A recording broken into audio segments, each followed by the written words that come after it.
perkara yang kami terima dari jaksa penuntut umum, setelah penuntut umum mencermati uraian eksepsi atau nota keberatan penasihat hukum terdakwa Ferdy Sambo, SH SIK MH, vide halaman 7 sampai dengan halaman 17, jelas dan tegas menguraikan materi pokok perkara yang bukan ruang lingkup dari eksepsi sebagaimana pasal 156 ayat 1 KUHP, sehingga penuntut umum tidak perlu menanggapinya. Akan tetapi akan mengungkapkan fakta-fakta hukum tersebut pada saat pembuktian di persidangan. 2. Bahwa terhadap alasan eksepsi atau nota keberatan penasihat terdakwa Ferdy Sambo, SH SIK MH,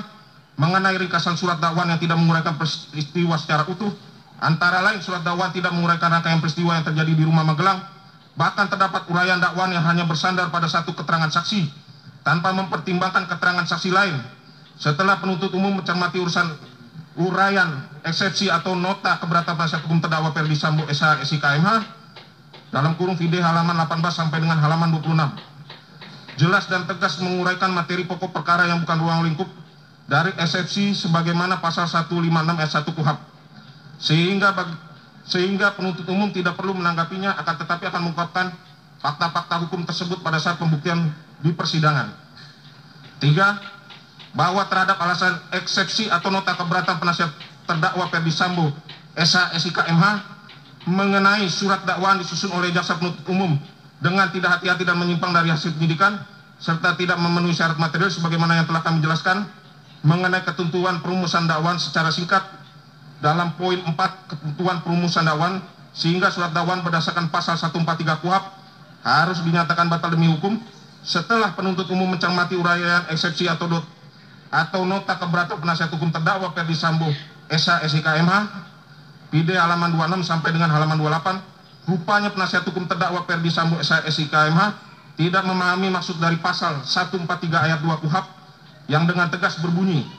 ayat 2 penuntut umum membuat surat dakwaan yang diberi tanggal dan ditandatangani serta berisi uraian secara cermat, jelas dan lengkap mengenai tindak pidana yang didakwakan dengan menyebutkan waktu dan tempat tindak pidana. Bahwa apabila dilihat dari rumusan pasal 143 ayat 2 KUHP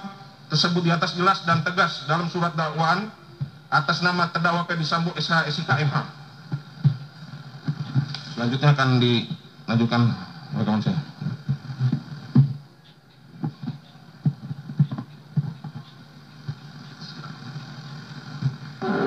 Izin melanjutkan yang mulia.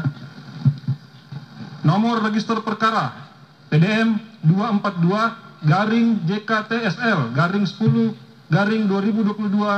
tanggal 5 Oktober 2022 telah tersusun secara sistematis, jelas dan tegas di akhir surat dakwaan tertanggal 5 Oktober 2022 dan ditandatangani oleh penuntut umum atas nama Rudi Irmawan, Sarjana Hukum, Magister Hukum.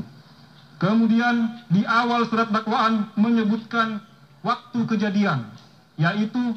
pada hari Jumat tanggal 8 Juli tahun 2022 pukul 14.46 WIB